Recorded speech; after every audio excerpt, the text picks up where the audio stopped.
Dana. Hi, Shari. So we meet again. Again. But we have a new member today. And you can see A new how member excited. who is bringing color to the show, both literally and figuratively. Absolutely. Bringing the Advocata colors. Yes. That too, no? You planned and more, no? Definitely. Loyal, how loyal. Loyal, exactly. That's how we bring the Advocata theme into, yeah. How are you, Tirani? I'm good. Great to be here. Great to be here. Yeah, great to have you as well. So, as I said, literally and figuratively, you will add some color to the show today. And also, before starting, I have to sort of make mention of the fact that now this is not an interview, Dana. Right? This is a podcast. So this is where all of us sort of, share ideas and talk. And if anybody thinks it's an interview, I think it's important to sort of get that distinction correctly, that this is not a traditional Q&A interview where I sit here and I ask questions from you, and then you answer, and then you're ready for the next question, and that kind of format. This is where all of us are talking like around a dinner table. Yeah, for the clarification of some of our viewers, Yes. because it's not a, yeah. Let also Charindra speak on his views. That's what I'm trying to say without saying. So please allow him to That's what I'm hinting at, yes. speak his mind and brain. Give me my soapbox. Exactly. So to start off today, the hot news is that the rupee has hit 300 to the dollar for the first time in just over a year. Right? So in Sri Lanka, there's a tendency for this to cause like alarm bells. Oh my God, rupee has gone up. රුපියල අප්‍රමාණය වෙලා රුපියල නැගලා රුපියල බැහැලා අපිට මොකද වෙන්නේ, what is going to happen to us? SMS alerts, all of that, right? But of course, the other side of it is that if you're an exporter, you're celebrating as well, right? So just overall, Dana, what do you make of this, that it is the first time in 1 year that it has gone past the 300 mark? What does that say about the economy? It's basic, Chari, because what we need to understand how this works. I would like to give a framework for everyone to think about it, because ultimately exchange rate is the price of the dollar. It's like you go to the grocery store and buy like a cake of soap. The same way, imagine the grocery store was like hanging with a dollar note. How much that you have to pay to buy that dollar note? The challenge is when the dollars become scarce, of course the price starts going up.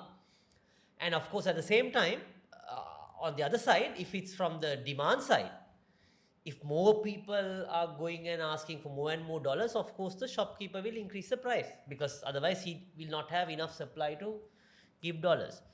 So where the demand comes from and where the supply comes from. Supply is mainly, we have about 3 to 4 channels. Remittances, then we have exports, then we have tourism, which is also part of exports, service exports, or the grants or any loan or something that comes up. But the demand mainly comes from 2 fronts. One is the imports. Importers are going and buying dollars, and the other one is imports. Then the second one is, I lost my train of thoughts, the central bank. The other party that who is going to buy dollars is the central bank. And when the central bank buys dollars, you call it reserves. How they buy dollars? From the rupees that they can create easily without any restriction. So in this case, there's a constant, there's dollars coming in as with the channel. So if the exports, if the remittances is not picking up, and at the same time, if the central bank also buying dollars aggressively, either one thing has to happen. Either you have to increase the dollar, the rupee has to depreciate, or the dollar price has to go up, or else the interest rates should go up. Because when the interest rates are higher, people are less willing to spend more money, because instead of spending them, they will go and save. So when they are not spending, means the dollar demand or like import demand will automatically come down, because then they will not buy the computer, tab or the phone.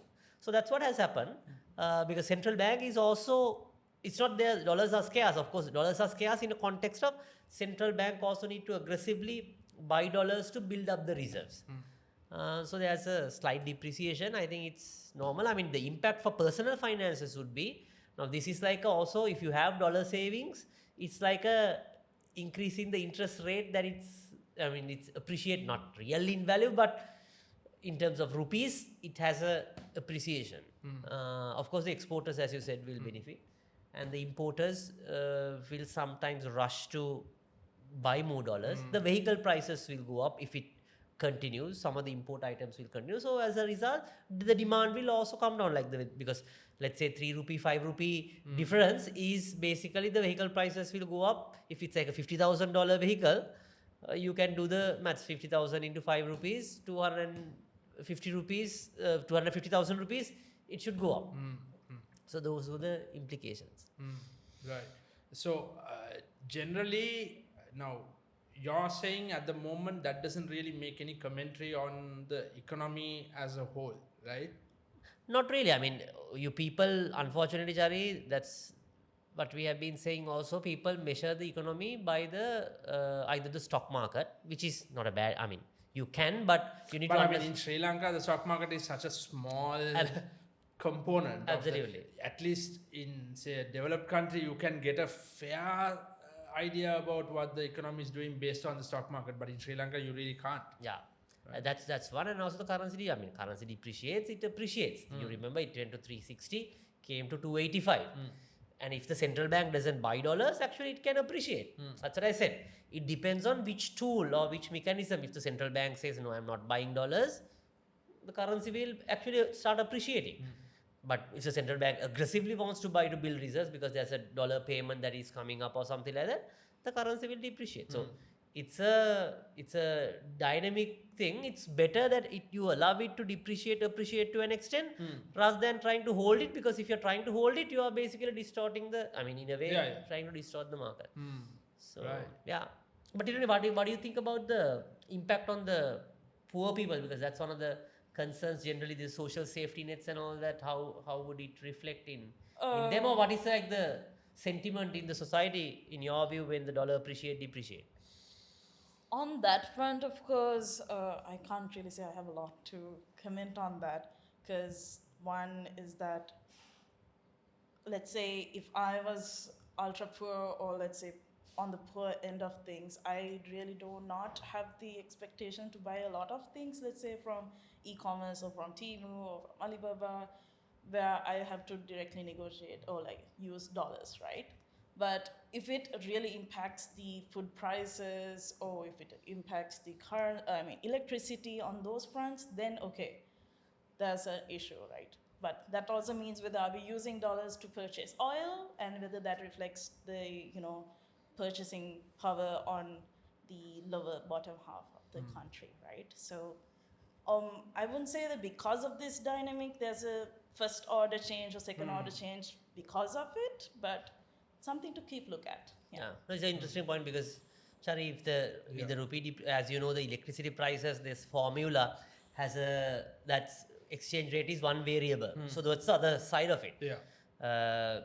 Exchange rate is one variable, and for example, there's a lot of other costing, even the food imports, let's say onion, the punni samba that we are going to import. So all that has to adjust accordingly. So then the prices will have an impact. But also it's an indication that you contract the demand, because when it becomes expensive, people, then you buy less of it and you think of alternatives. So that's how the economy works, including electricity and other utilities, which has an upstream effect on the economy. So I think people, as long as it's not a drastic change, you cannot go from like 300 to 400. It's a gradual change. People adjust because they have time to adjust, because they know, okay, I'm getting a signal, dollars are scarce. So I have to look for alternate to do the pricing all in accordance with that. Right. Another interesting news that came out yesterday was that Jaffna has been named number 2 on the list of places to visit in 2026 by Lonely Planet. Mm. So, Lonely Planet, that's a pretty prestigious ranking. But what I found interesting about this is that some of the comments on social media about this were not really celebrating it. It was more about ridiculing it, like, Oh, is it? I didn't see that. yeah, in the sense that, okay, what is there in Jaffna to see so much, right? And I don't think a lot of places in this country would have that reaction. So I was quite intrigued why that reaction was. And then I thought, is it because if you leave the whole race angle aside, right? I'm also wondering, is it because Jaffna still doesn't feel like it's fully integrated into the Sri Lankan national economy? Do you mean to say that Jaffna has include? I mean, whether Jaffna is merged enough to the Sri Lankan Yeah, so economy? that's my question to you about whether you have an insight on this, because I'm wondering whether that sentiment comes. I don't want to assume that it comes from a place of bigotry. I am wondering if there's a less sinister reason for it, and whether that reason is that Jaffna still doesn't feel like it's fully integrated into the economy. Because the fact of the matter is that if Jaffna's tourism goes up, if it develops, the tourism income from that doesn't go to Jaffna. It comes to the national economy. And I'm wondering why, when any part of the country is listed on a international ranking, you are usually celebrating on social media. You see jubilation. Here, I saw some comments about, okay, why Jaffna? What is Lonely Planet smoking? Right. That kind of vibe. So I don't want to assume it's the sinister reason. I want to assume that it's a more a less harmful and a more sort of a practical reason, if I can use that. The question is this: do you feel like Jaffna is fully integrated into the national economy? I would say not yet, because for a couple of reasons. One is the logistically connection was quite poor, one side. Then probably on the land and property rights front, it's still not integrated properly. And also, even if you look at our ocean resources, it's not integrated adequately. That's one side. I think the Jaffna's, and also we are underutilizing the potential because of poor connectivity with India on the other side. Because Jaffna is closer to India, especially the growing states of India. If they have that, there was a conversation about a ferry service. I'm not sure whether it's actually operational at the moment. And there was the conversation about the airport, Jaffna airport, because that could have basically activated the economic activity drastically. And in a way, the land available in Jaffna to utilize for production and all that. Even I think this government had an initiative to, in terms of the coconut, because there was a conversation about coconut. No coconut. I mean, not enough coconut for coconut sambal and all that. So they declared a lot of areas for coconut cultivation in Jaffna. And also, I think still there is a capital expenditure allowance for companies who are investing in North and East, if I remember right. Subject to correction, and some tax concessions, because then to improve the economic activity. So I don't think it's connected for poor logistics, for poor connectivity with India, and also because of poor penetration in like other like the banking. There are branches and all that, but I think it's still not fully integrated. There's massive potential in Jaffna, and I don't know why people. I really didn't. I mean, I I didn't see the social media post, but probably people may not aware that what the tourism sentiment also, no? Because you may think there's nothing in Jaffna. Of course, there a lot can be improved, but it's a culturally, it is an excellent opportunity for others. I mean, for a Sri Lankan, you may be wondering sometimes what's in Allah, but for someone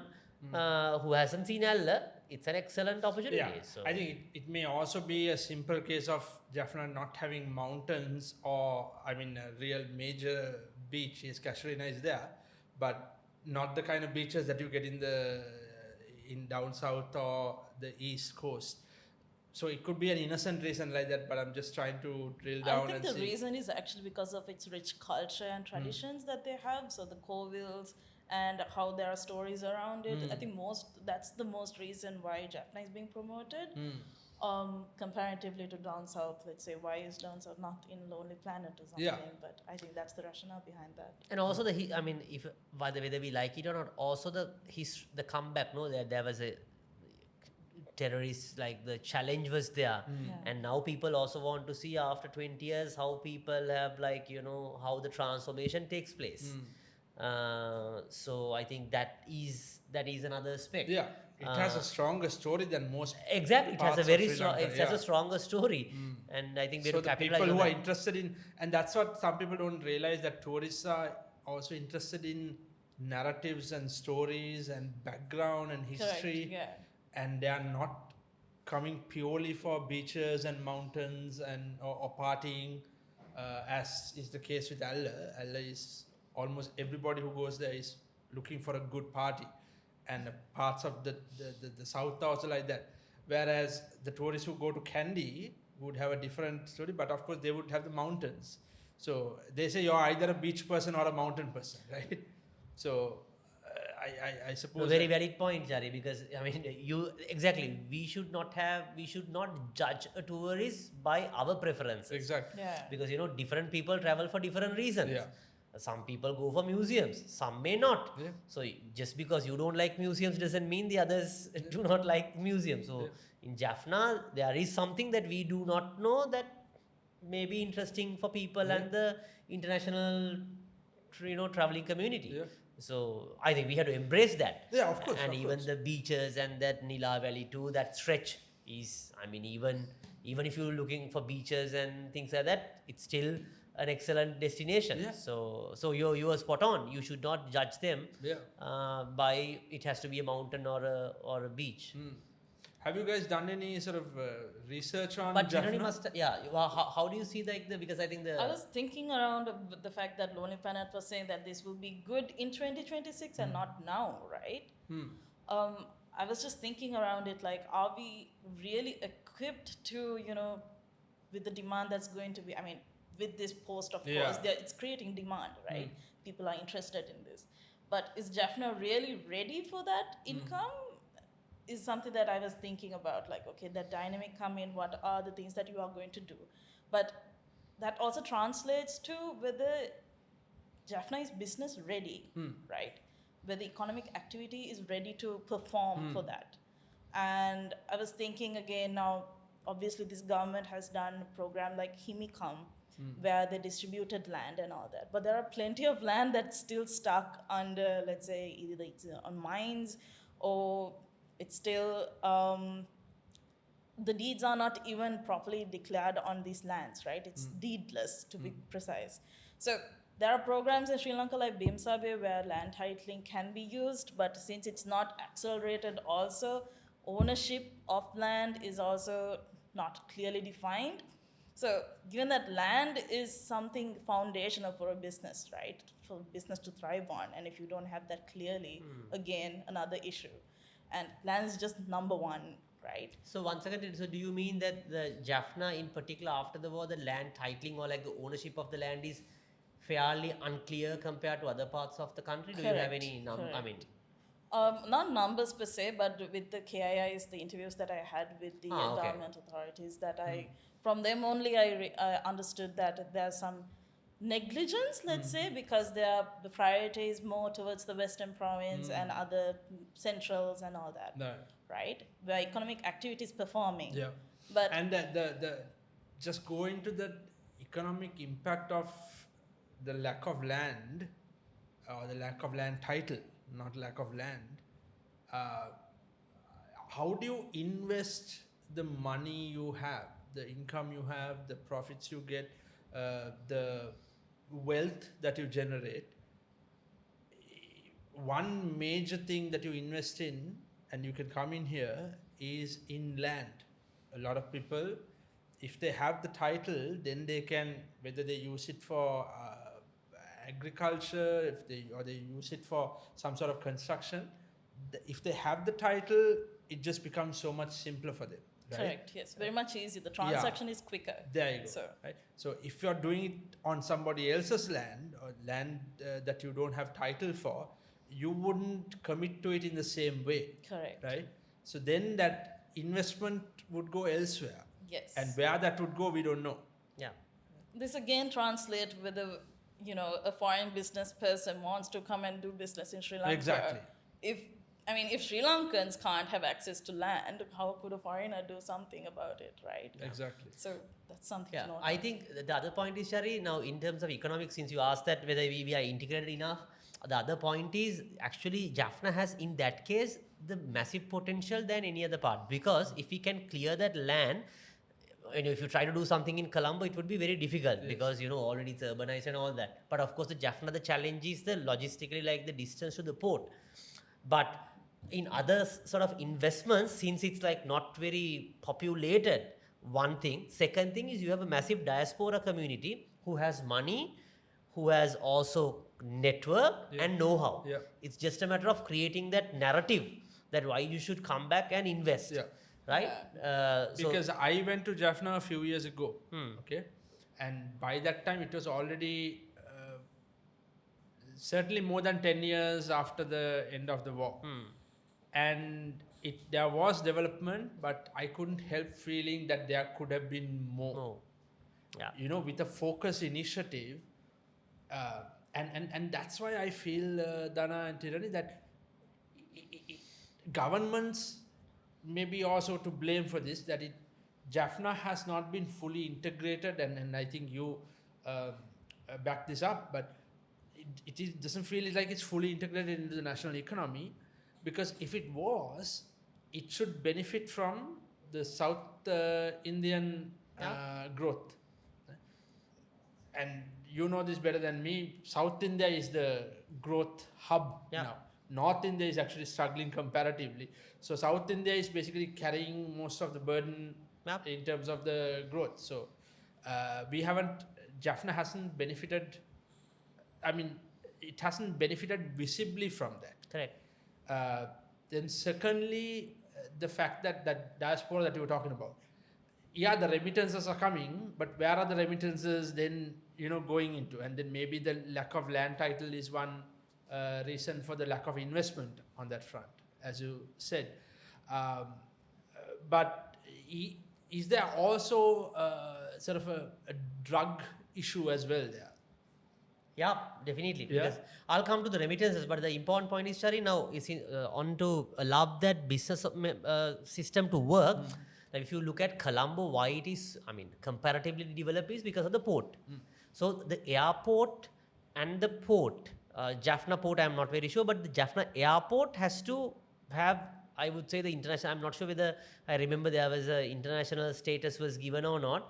And then That was given, it was no? given, no? Yeah. So then you have to basically go for a public-private partnership and allow some airlines to come and set it up and all that, because that's where you basically develop the economics. Because when you have the airport, there's massive ecosystem, no? You have the taxi people, there's restaurants, there's, everything comes with the airport and the port. So Improves connectivity. exactly, basically. with connectivity, it basically creates the economy. Yeah. So that has to be the focus area. There's a cricket stadium and all that, but rather than a cricket stadium, maybe it may be coming at the latter part, because then with this IPL and all that, you may get some, spillover impact. But when you target on the port and the land, that's where you basically activate. And if you have the logistic issue, let's forget about then the manufacturing. Why not the services?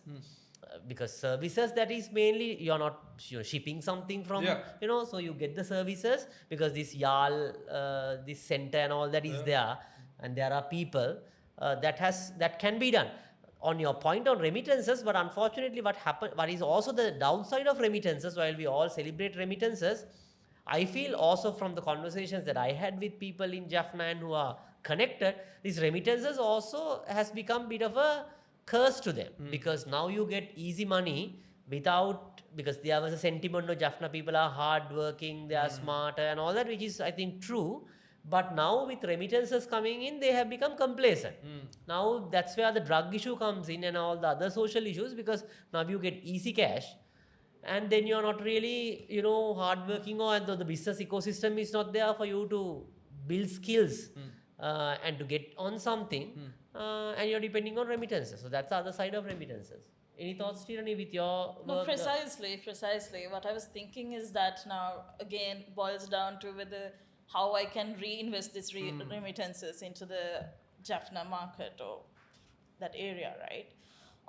Other thing is that I don't know whether it's because of not being able to reinvest that these entities are now using drugs. I don't think we want to go to that angle, as in to try to understand this, but because of, let's say, some influences, you could say, I mean, obviously there's a trend going on drugs and whatnot.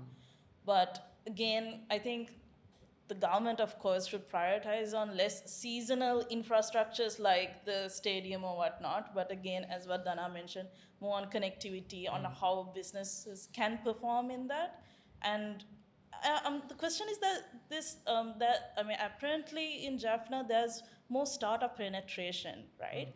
And my question is that despite all that, these drug issues is also happening. It's a big cloud for me. I can't connect the dots on that front. I mean, could it be the haves and the have-nots? Yeah. That the startup ecosystem is benefiting the haves there, the sort of elite privileged classes, and the drug issue is among the lower segments of society. Yeah. And that's the story around the country, right? So there's no reason, because Jaffna actually has a caste issue as well. So there's no reason for it to be any different in Jaffna. So that could be the answer to your question. Yeah. And also, I think in utilizing the land, I think it's right move to have, because a cultivation like coconut, because it's not much labor intensive, but you can utilize the land and work around it. So that's one way to look at it. But at the same time, if you're looking at more services and all that, I would say think of a tax credit system where what incentives can be provided basically to attract and make it happen. I think that's where you have to allow those decisions to be made also to an extent to the Jaffna people, because they know the environment better.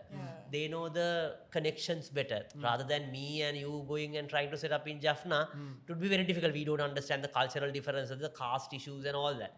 So when you allow that system to work, they will, I'm sure, will be responsible and develop it to the next stage. It has to be a homegrown it has to be not the homegrown economic thing that we have, but for mainly the homegrown, the Jaffna people to decide. So, but not to depend on remittances. That is not the way forward, because there's as we all know, there's in Canada and UK and US, there's a significant diaspora community who basically left for political reasons. Also, sometimes the other side of it, Chari, when you leave for political reasons, sometimes it's very difficult to bring them back, because you have a very dark or unpleasant memory of what has happened. If it's for economic reasons, when the economy becomes better, basically you come back. But when it's for political reasons, people died, and it's not a pleasant memory. So it's very difficult to sometimes bring them back. But also it's why we are pushing for this free movement of people, because now these people left in 1980s, probably their kids and their grandchildren, now they are foreign citizens. So you have to allow them to come back. Of course, just because they took like a passport or a citizenship really doesn't mean that their roots are no longer in Sri Lanka. So even for them to come back and start something, you have to allow that, environment for them to come back and invest. So that's why the free movement of people, the foreigners to come and probably invest in land, more easier regulation is important, because they are in a way Sri Lankans. They left for some reason. They are no longer Sri Lankan citizens, but you are in a way Sri Lankan. So Yeah. for them to come back and work, you have to have that regulatory environment. Otherwise, how are you going to come back and invest? So those are the things I think on a policy point of view that we have to keep in mind. Yeah. Then I mean, somewhat connected to that is this Aswesuma. So there is there was an article in the morning a couple of days ago, which quoted the Minister of Social Empowerment, saying that Social Security, saying that over 80% of Sri Lankan families have applied for Aswesuma. That's a staggering figure. Yeah. It's a staggering figure, even allowing for the 80% to no, I mean even allowing for the new poor. You know, they talk about the new rich, Yeah. right? Sri Lanka over the past few years has developed a whole new layer of new poor. You see them on the streets sometimes. They are not used to the streets, but they're on the streets now, asking for handouts, begging. You see that. Of course, there are maybe malicious elements there as well, where they're pretending to be that. But generally, that is a tendency. But still, allowing for that 80% plus having applied for it is flabbergasting. So the minister is saying that this is not necessarily genuine cases. And I think he's right, because it can't be genuine cases. Yeah. What are your thoughts?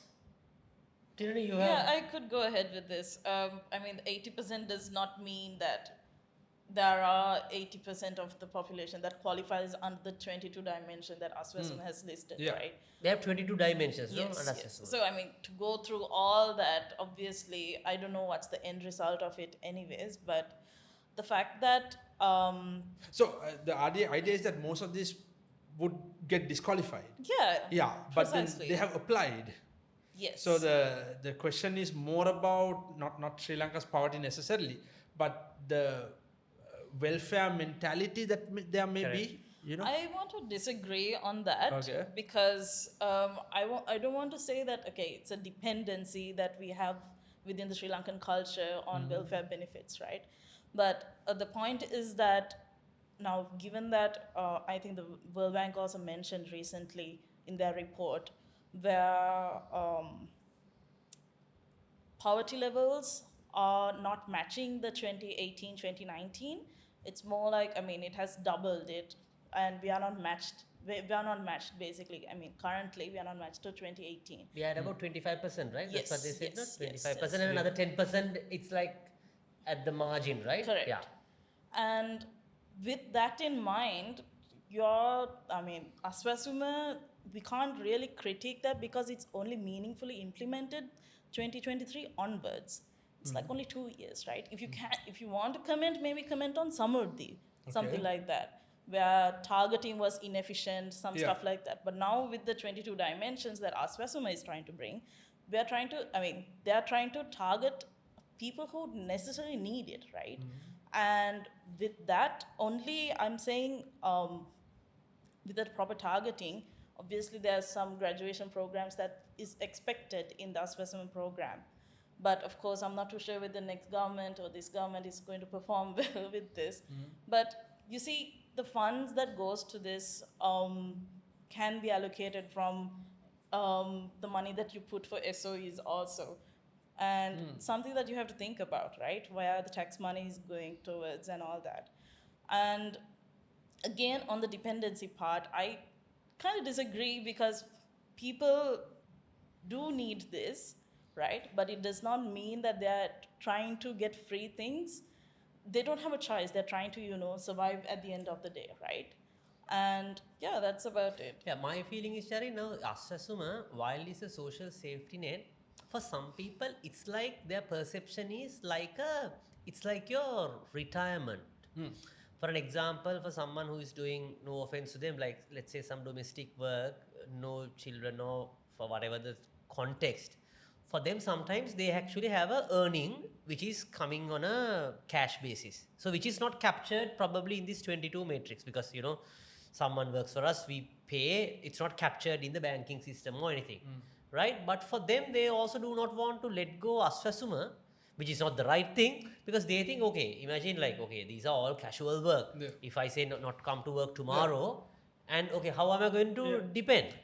And most importantly, Dana, social safety. The word safety is relative. Absolutely. Right? Your safety may not be my safety, may not be her safety. Yeah. Correct. So what do we feel safe in? How much of an income do we need a month to feel safe? Safe, exactly. You know?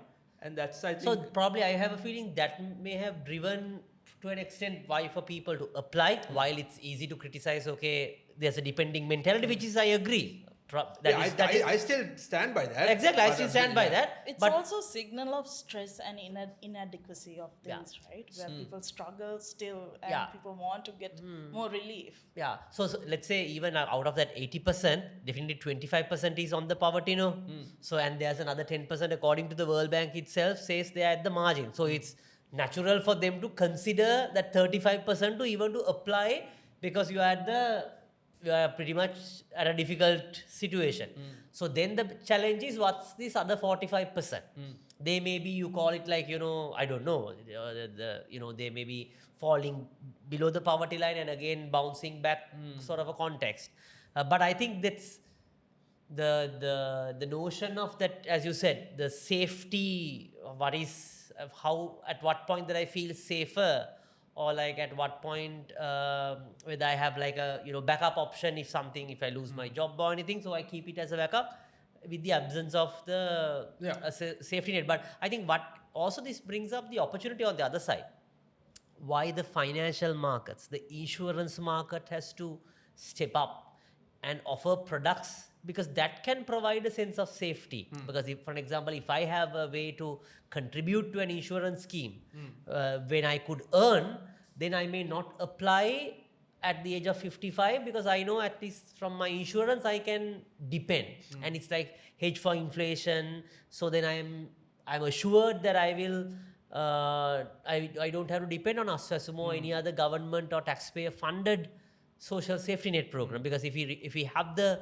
age wise data, we can have a better sense, but I don't think we have, because if you know how many people out of this 80% are like above 55 or above 50, or whether that drives that insecurity to apply, then we may have a better sense. Yeah, so when you say families, I think fairly you can assume that these are maybe nuclear families and the father and mother are both there or whatever, but generally I'm wondering, so age-wise we won't know, but I'm also wondering whether the targeting, are you guys okay with the targeting that is there for Aswesuma? Tirani has better sense on this. I mean, it's better than some of Yeah, the so current that's again, efforts, I'd so say. that's a low bar though, right? It's a low bar, so. But I think 22 is, I feel, too much. That's the thing, whether that is too much. Yeah. But you have a different view, Tirani? Just the fact that, I mean, with this all applications, the trend on that is also an issue of whether people understand that Aswesuma is not the same as Samurdhi, and also the fact that with this application, they obviously hope to get all these funds and benefits, right? On addition to that, it's basically getting stuck again over there. But yeah, on those 22 ones, I feel it's too much on one side. The other thing is, now, I don't know whether, Chari, if you noticed, now all the Aswesuma recipients has to be, I don't know, on data security, I think it's a bad move. You can see who actually is eligible or like who is receiving Aswesuma. Okay. They have made the process very transparent. Recipients are, public now. Public, Okay. but I don't know on a data security point of view how appropriate that is. I mean, just because you receive Aswesuma, your house, your face is all online for full transparency purposes. But I mean, on a data security point, not data security, like privacy point of view, I don't think it's appropriate. If you need Aswesuma, there's a good chance that you don't want people to know that you need Aswesuma. Absolutely. Right? I mean, nobody wants to put a poster on their parapet wall saying, I am poor. Yeah. Right? I think one comment on that I was trying to bring up is that how people assess whether a person gets the benefit, like let's say the Gramanil Darin, or the person from the welfare benefit board go to the house, assess whether you have an AC, whether you have a fan, whether the electricity consumption is there, how accurate all those details are, right? You never know to that granular level. Yeah. So that's something is maybe a point that you can consider of some issues within the Aswesuma Electricity program. consumption you can know. Yeah. You Yeah. can know, but I mean the other metrics, and that's why. So I didn't sort of come prepared with this, but I think Verite Research did a study on this, Yeah. and maybe they may have had help from others. So that's why I don't want to sort of go into it too No, much. I think Verite had but the... electricity Yeah. consumption was the recommended criterion, Yeah. Yeah. right?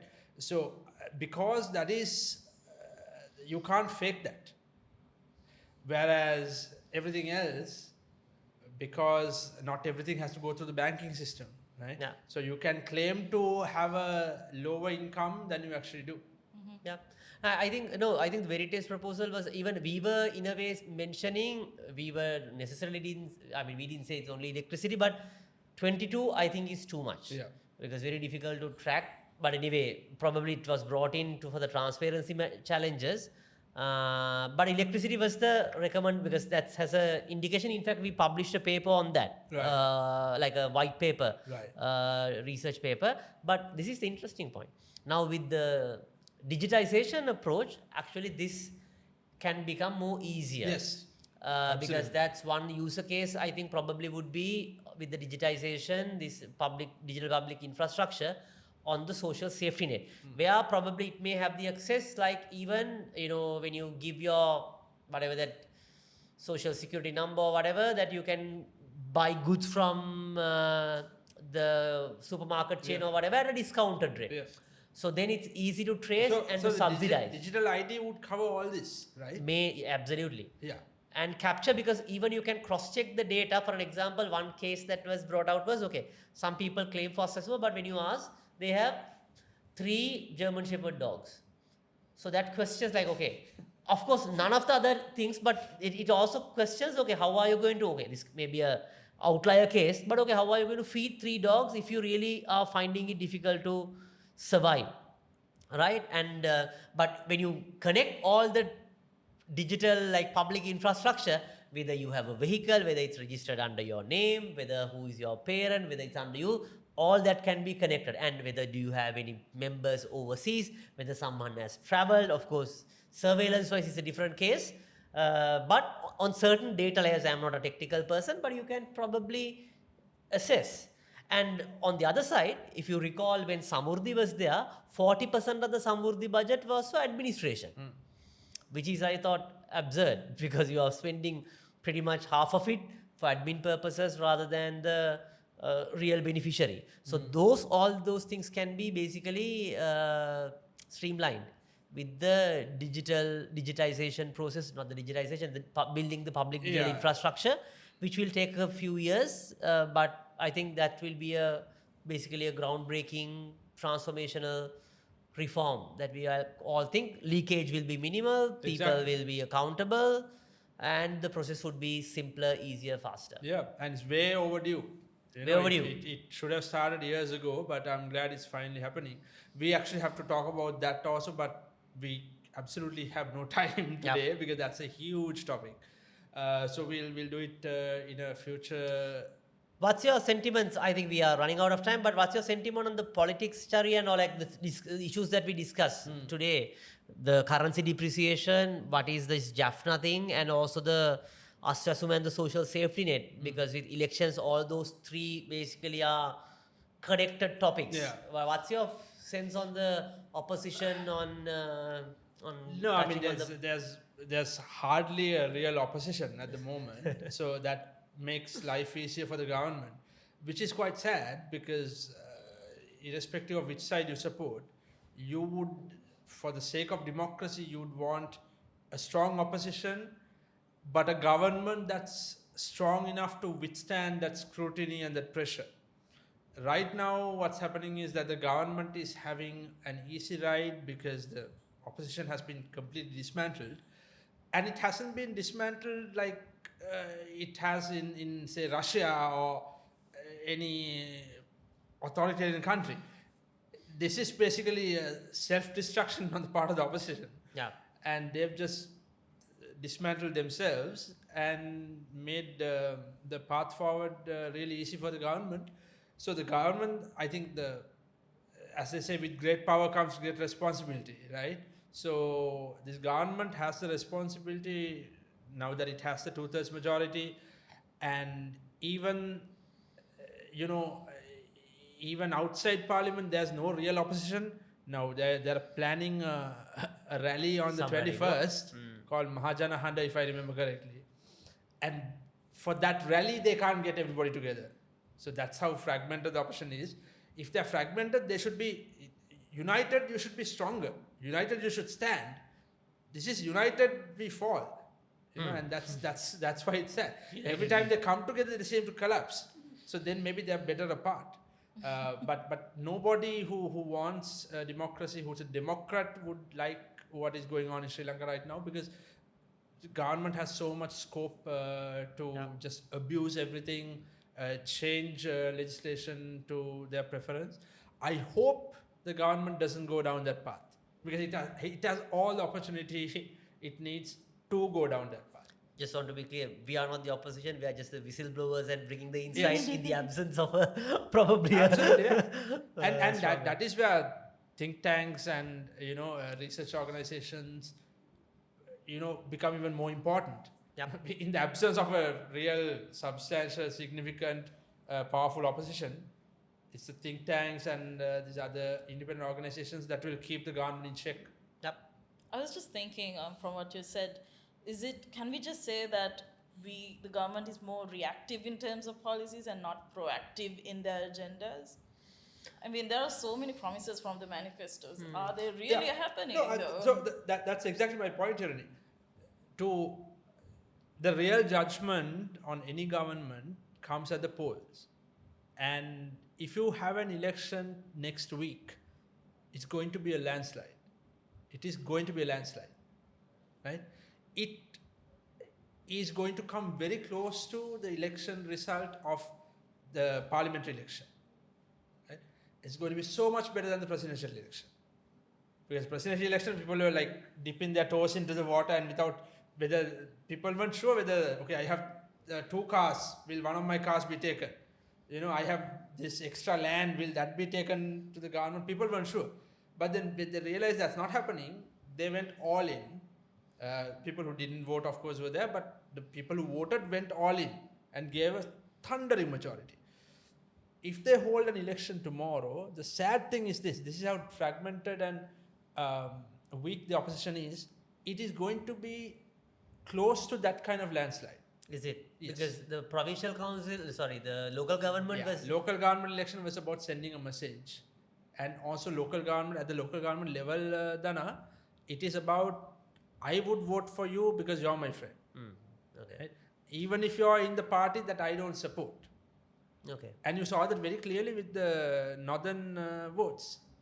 Right? It didn't necessarily go to the NPP candidates.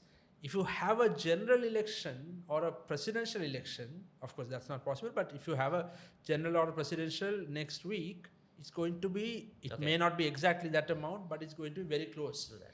But that is nothing to celebrate, even if you are an NPP supporter.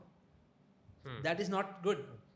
Because this government, as you correctly pointed out, so many things are left undone. Yeah. So on the anti-corruption side, they may be doing certain things. On the war on drugs, it seems like a genuine effort, but on the macroeconomic side, there's a lot to be done. So I think we'll have to have that conversation on a different show, because it's a huge topic. But yeah, so since we're out of time, we're going to wind up. Subscribe. Tell. Become an Advocata insider because... you should get Tirani to say it. Every day you say it. Next.